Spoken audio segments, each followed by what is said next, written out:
नमस्कार, जेकेसी के news update में आपका स्वागत है। मैं हूं मिताली सहगल। लाइन्स डालते हैं इस वक्त की प्रमुख सुर्खियों पर। लखनपुर पुलिस ने पशु तस्करी की कोशिश की नाकाम।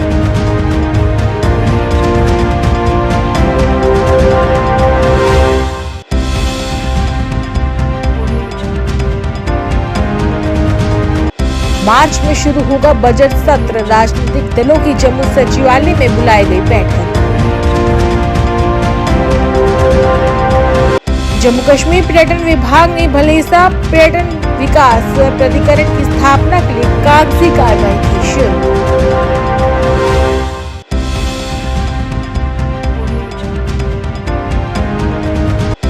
और पुंछ पुलिस उपमंडल सुरनकोट में नए आपराधिक कानूनों पर जागरूक शिविर का किया आयोजन।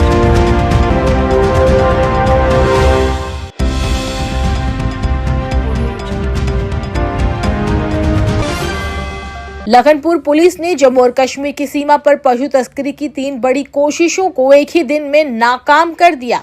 तीनों वाहनों के चालकों को जहां गिरफ्तार कर लिया गया है, वहीं इन वाहनों से 20 से ज्यादा पशुओं को मुक्त करवाकर केडिया गढ़वाल गोधाम भेज दिया गया है।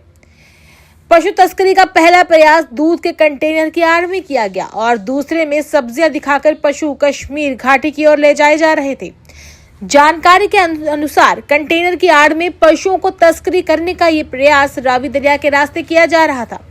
लखनपुर थाना प्रभारी त्रिभुवन खजूरिया के नेतृत्व में पुलिस टीम ने रावी दरिया से सटे इलाके में पशु तस्करों के एक वाहन को ट्रेस किया।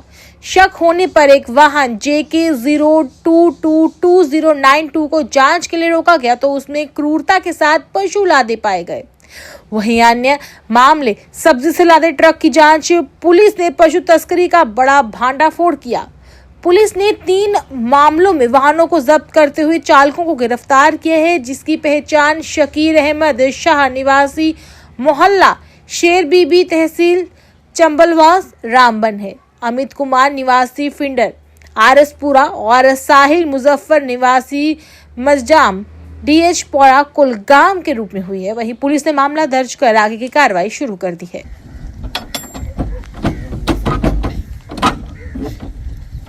दूध नहीं निकलता बच्चों।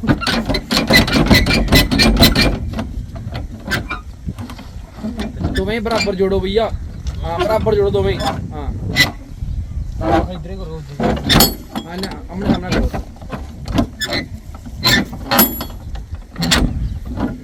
नहीं करिए बस ठीक है। जो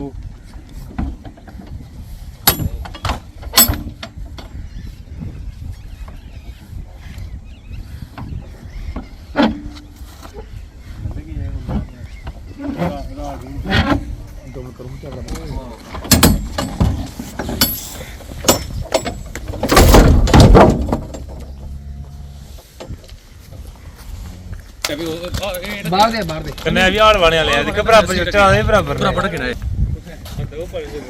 ए बोल के जिंदे भगवान मोड़ गड्डी के किना बने हां बड़ा कार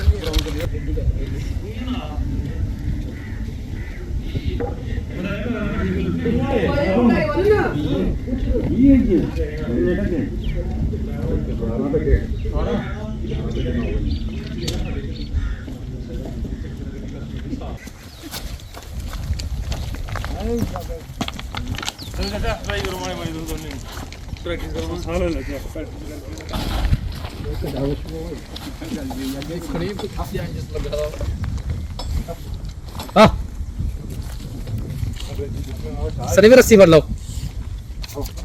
लो यदि MLA रस्सी भर ला जा।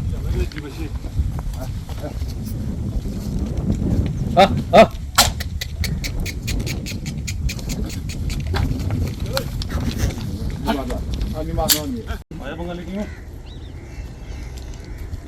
हला नहीं हुआ।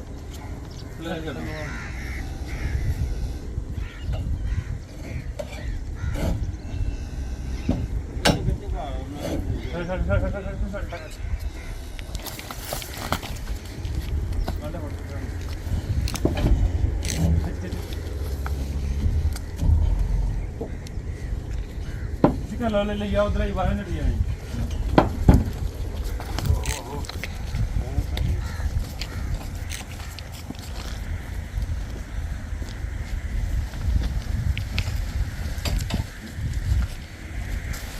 केंद्र शासित जम्मू कश्मीर प्रदेश विधानसभा का बजट सत्र मार्च में प्रस्तावित है। सभी बजट सत्र का बेसब्री से इंतजार कर रहे हैं, लेकिन विभिन्न राजनीतिक दलों ने इसके समय को लेकर आपत्ति जताना शुरू कर दी है। वे चाहते हैं कि इसे फरवरी में ही आयोजित किया जाए। उल्लेखनीय है कि गत 20 जनवरी को मुख्यमंत्री उमर अब्दुल्ला के नेतृत्व के प्रदेश कैबिनेट की बैठक में बजट सत्र को मार्च में बुलाने का एक प्रस्ताव पारित किया है। इस प्रस्ताव को अनुमोदन के लिए उपराज्यपाल के पास फिलहाल भेज दिया गया है। वहीं उसी के उपलक्ष्य में आज जम्मू सिविल सचिवालय में पार्टी मीटिंग भी बुलाई गई है।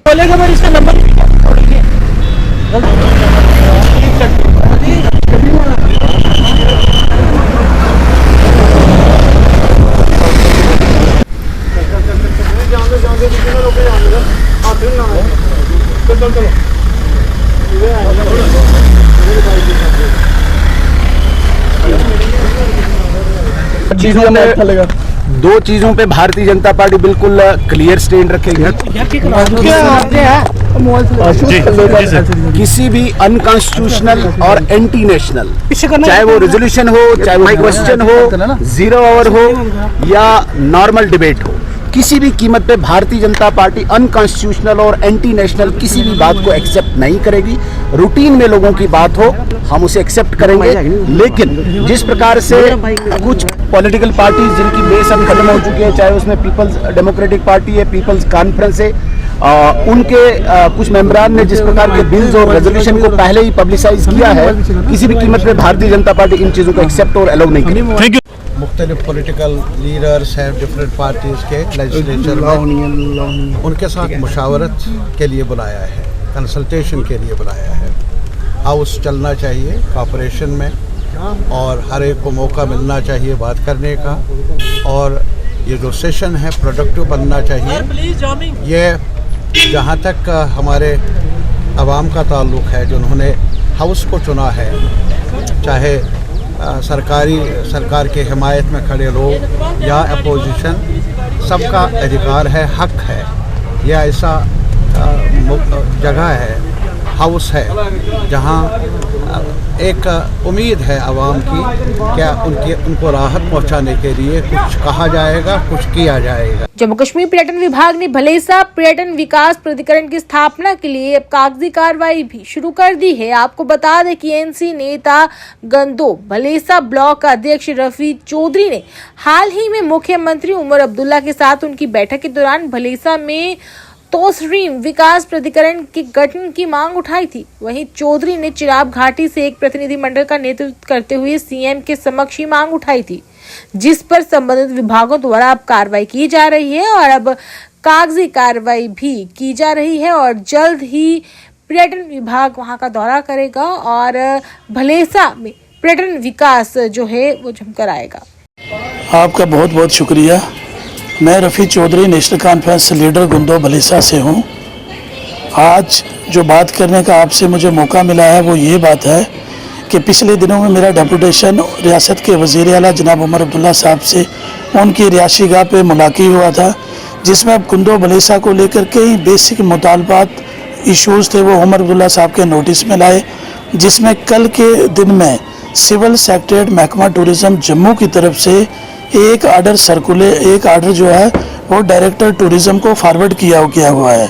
मैं उमर साहब का तहे दिल से शुक्रिया अदा करता हूं कि जो भलेसा की एक जनवन डिमांड पिछले 20 साल से थी कि भलेसा को भलेसा डेवलपमेंट अथॉरिटी का जो दर्जा है वो दिया जाए, जिस पे उमर साहब ने एक बहुत ज़बरदस्त इनिशिएटिव लिया है और उसका पेपर वर्क जो है स्टार्ट हुआ है। मैं अपनी तरफ से नेशनल कॉन्फ्रेंस भलेसा के तमाम वर्कर, ओहदेदारान की तरफ से, तमाम लोगों की तरफ से उमर अब्दुल्ला साहब की सरकार का तहे दिल से शुक्रिया अदा करता हूं कि जो उन्होंने भलेसा डेवलपमेंट अथॉरिटी को लेके जो इनिशिएटिव लिया हुआ है उस पर बहुत जल्द जो है वो काम स्टार्ट होने वाला है और मैं इस बात को लेके उमर साहब का तहे दिल से शुक्रिया अदा करता हूँ। जम्मू कश्मीर पुलिस ने पुलिस स्टेशन सुरनकोट के तहत 24 गांव में नए आपराधिक कानूनों पर लोगों को जागरूक किया। इस सत्र का उद्देश्य जनता को नए आपराधिक कानूनों में पेश किए गए प्रमुख प्रावधानों और सुधारों के बारे में शिक्षित करना था। इन इंटरेक्टिव सत्रों के दौरान पुलिस अधिकारियों ने महत्वपूर्ण कानूनी प्रगति के बारे में बताया। इस मौके पर एजाज चौधरी, SHO सुरनकोट, सचिंदर पाल सिंह और अन्य अधिकारी भी विशेषकर उपस्थित रहे। पुलिस अधिकारियों ने इस बात पर जोर दिया कि कैसे ये कानूनी सुधार आतंकवाद विरोधी उपायों को मजबूत करते हैं। इस मौके पर एसएसपी पुंछ शफकीत हुसैन के नए आपराधिक कानूनों पर उन्होंने जनता को शिक्षित करने और पुलिस को समुदाय के बीच विश्वास को मजबूत करने में सक्रिय दृष्टिकोण के लिए उपमंडल सुरनकोट में अधिकारियों के प्रयासों की जमकर सराहना की। ऊंची आवाज में सभी कर रहे हैं। म्यूजिक का इतना इस्तेमाल, कभी वो गोजरी बैंड, कभी कुछ, यहाँ तक कि ऊपर वाली रोड से जब तो जाता है उसकी आवाज यहाँ आती है, सोया हुआ आदमी जाता है। तो इस चीज की मैं सोच रहा था कि मैं खुद ही कहीं जाके ये रिक्वेस्ट करूं कि हमारे वो बच्चे जो इस कानून को नहीं जानते कि किस लिमिट तक आवाज रखनी है, क्या करना है, उनको समझाया जाए और थोड़ी इस चीज पर कंट्रोल की जाए। गांव में बहुत सारे लोग रोड के किनारे पे रहते हैं, कहीं मरीज भी हैं, कहीं बच्चे। करके जब हीरोइन की एडिक्शन लग जाती है तो ये महंगा बहुत होता है। ये नशा 30 से 40-50 हज़ार रुपया महीने का इसमें पैसा चाहिए इस नशे के लिए। अब इतना पैसा उसके पास होता नहीं है बंदे के पास। वो क्या करता है सर कि शुरू में चाहे उसको फ्री डोज ही देनी पड़े, बाकी बच्चों को भी आस्ता आस्ता आदत लगाता है उसको। जो थोड़ा मतलब ये है कि अच्छे घरों से बच्चे हैं, जिनके पेरेंट्स पैसे वाले हैं, उन बच्चों में नज़र रख के शुरू में उनको फ्री डोज दे देनी। करके जब हीरोइन की एडिक्शन लग जाती है तो ये महंगा बहुत होता है। ये नशा 30 से 40-50 हज़ार रुपया महीने का इसमें पैसा चाहिए इस नशे के लिए। अब इतना पैसा उसके पास होता नहीं है बंदे के पास। वो क्या करता है सर कि शुरू में चाहे उसको फ्री डोज ही देनी पड़े, बाकी बच्चों को भी आस्ता आस्ता आदत लगाता है उसको। जो थोड़ा मतलब ये है कि अच्छे घरों से बच्चे हैं, जिनके पेरेंट्स पैसे वाले हैं, उन बच्चों में नज़र रख के शुरू में उनको फ्री डोज दे देनी। अब वो जो फ्री डोज उनको दे दी गई है, उनको तो आदत लग जाती है। नेक्स्ट टाइम वो खुद ही कहते हैं। आपको पता होगा कि कानून में कुछ तब्दीलियाँ आई हैं, ठीक है जी। तो उसमें ख़ास करके नोट करने वाली जो चीज़ है वो ये है कि अब नए वाले कानून में जो गवाह के बयान होते हैं, गवाह कौन होता है कि जब जिस बंदे ने कंप्लेंट की वो भी गवाह है, वो पहला गवाह है। वो जाके अगर शिकायत करता है, इसका मतलब उसे वकूआ का पता है, वो गवाह है। उसके साथ फिर बाकी वाले गवाह। तो जो गवाहों के बयान होते हैं उसकी वीडियोग्राफी होती है, और वो वीडियोग्राफी ऑनलाइन वीडियोग्राफी वहाँ से होते ही ट्रांसमिट होकर कोर्ट्स में भी चली जाती है और पुलिस के भी हेडक्वार्टर्स तक चली जाती है। लिहाजा इसमें बिल्कुल गुंजाइश नहीं है कि कहीं झूठ की गुंजाइश ही नहीं है ना। मैं नहीं कहता हूँ कि पहले मैक्सिमम झूठ ही चलते थे, ज़्यादा अच्छे लोग होते हैं। चंद लोग ऐसे होते हैं कि कोई छोटा मोटा मामला होता है ज़मीन का मामला होता है, कहीं घास का, तो उसको थोड़ी दूसरी शक्ल और दे के लड़ाई झगड़े का झूठा मूठा कहीं केस वेस, और फिर बाद में कोर्ट में जाके तो वहाँ पे ये था कि लोग बीच में कह देते थे, गवाह कह देते थे, नहीं जनाब ये तो हमारा स्टेटमेंट ही नहीं है, हमारा ये बयान ही नहीं है। अब वो कहने की गुंजाइश नहीं है। अब वो कहने की गुंजाइश इसलिए नहीं है क्योंकि जब गवाह का बयान होगा उसकी वीडियो बनी होगी, वही वीडियो बन के कोर्ट में चली गई होगी। तो वहाँ पे बंदा ट्रायल के दौरान खुद अपनी जो वो रिकॉर्डेड वीडियो है, जो वो वीडियो रिकॉर्ड करके वो जो बयान है वो खुद वहाँ सुनता है। लिहाजा वो गुंजाइश बिल्कुल नहीं। आजादी के इतने साल बाद भी आरसपुरा के गांव कोटली मियां फतेह के मेन बाजार के लोग सिर्फ 1.5 किलोमीटर की सड़क के लिए तरस रहे हैं, जिससे लोगों को आए दिन समस्याओं का सामना करना पड़ रहा है।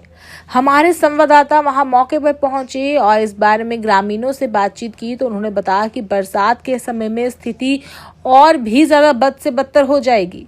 वहीं अब इन लोगों ने जल्द से जल्द सिर्फ 1.5 किलोमीटर सड़क बनवाने की मांग की है।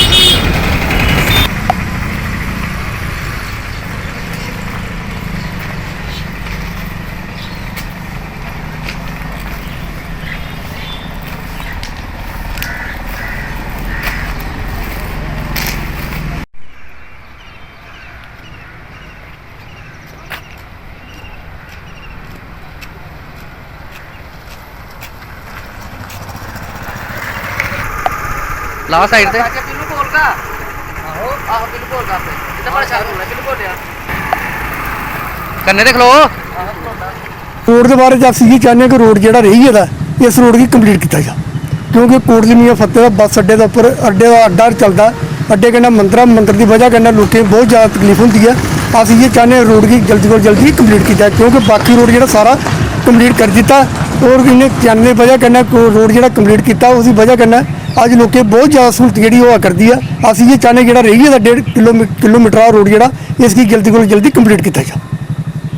जी मैं ये कहना चाहना कि ये साड़ा रोड पृथ्वी तो लैके तो कोटली मियां फतेह तक जो बने दा ये है कि सानू बड़ा मुश्किल का सामना करना पौंदा। ये रोड बनाई यार 1 किलोमीटर अड्डे को लेइए मंदिर को लेइए अड्डे तक जो बनाया जाए। वो सरकार अगे ये बेनती है कि साढ़े माता भैनें की और बच्चों की बड़ा सामना करना पौंदा। स्कूल जाते छिट्टां पौंदियां न और हादसे सरकार बड़े बड़े खड्डे न, ये सरकार कोई योगदान नहीं लै रही। ये है कि सरकार अगे बेनती है कि यह भी कोई टोटा बनाया जाए तो आने वाला मुश्किल का सामना किया जाए। 3 मार्च से आरंभ हो रहे जम्मू कश्मीर विधानसभा के पहले बजट सत्र में तमाम चुनौतियों के बीच मुख्यमंत्री उमर अब्दुल्ला इतिहास भी रचने जा रहे हैं। वह आजादी के बाद से मुख्यमंत्री रहते बजट प्रस्तुत करने वाले जम्मू कश्मीर के पहले मुख्यमंत्री होंगे। वहीं पीएचई डेली वेजर्स भी खासे गुस्से में हैं। उनका भी कहना है कि इस बजट में हम लोगों का भी खास ख्याल रखा जाए। उन्होंने कहा कि अगर हमारी मांगे जल्द से जल्द पूरी नहीं होंगी तो वे आने वाले समय में जमकर एक बड़ा आंदोलन करेंगे, जिसकी जिम्मेदारी सरकार की होगी। आपको बता दें कि उनके इस बजट की राह में चुनौतियां कम नहीं होंगी। एक तरफ उनके चुनाव पूर्व किए गए वादों को पूरा करने का दबाव है और दूसरी और राज्य की आर्थिक सेहत को संवारने के लिए वित्तीय संसाधनों को बढ़ाने की राह पर भी आगे बढ़ना होगा। 3 साल से लगातार पीएचई का डेली वेयर, चाहे वो गर्मी हो, सर्दी हो, बरसात हो, लगातार अपनी मांगों को मनाने के लिए लड़ रहा है। अभी तक ना ही एलजी प्रशासन और जो मौजूदा सरकार ने डेली वेयर के बारे में कुछ नहीं सोचा। जम्मू कश्मीर और लेह लद्दाख एक हुआ करता था। लद्दाख में बधाई हो वहाँ के जो एडमिनिस्ट्रेशन है कि उन्होंने डेली वेयर के बारे में कुछ ना कुछ सोचा है। एलजी प्रशासन जो है सिर्फ वादे करते हैं। 2 बार यूनाइटेड फ्रंट के साथ वादा करने के बाद कोई भी फेसफुल उसको उनका नहीं आया है। और हम चाहते हैं कि आने वाले कैबिनेट में जम्मू के जो 28 एमएलए हैं वो हमारे लिए क्या रखते हैं और जम्मू के लिए वो क्या रखते हैं, ये देखने के लिए आज का जो हमने धरना प्रदर्शन 1 डे का रखा है। आने वाली कैबिनेट में अगर हमारा डिसीजन होता है तो ठीक है, नहीं तो डेली वेयर लगातार अपनी एजुकेशन बढ़ाता रहेगा और लड़ता रहेगा। अरे बहुत सारे लोग जो रास्ते में हैं वो अभी नहीं पहुंचे हैं। जब वो यहाँ पे पहुंचते हैं तो उसके बाद अगला नेक्स्ट कार्रवाई जो भी प्रोग्राम होगा वो करेंगे। हमारा आज का जो मेन मकसद है वो ये है कि जो उमर सरकार ने वादे इलेक्शन के टाइम पे किए थे, उमर सरकार को वो वादे याद दिलाना। 3 तारीख को बजट सत्र शुरू हो रहा है।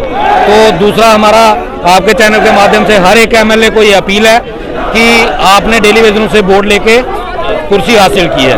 अब आपकी ये जिम्मेदारी बनती है बजट सत्र के अंदर डेली वेजर के मुद्दे के ऊपर रेजोल्यूशन लाएं, अपना प्राइवेट मेंबर बिल पेश करें ताकि डेली वेजर को रिलीफ मिल सके। और सरकार से यही अपील है कि बजट सत्र के दौरान डेली वेजर के रेगुलाइजेशन पॉलिसी अनाउंस की जाए।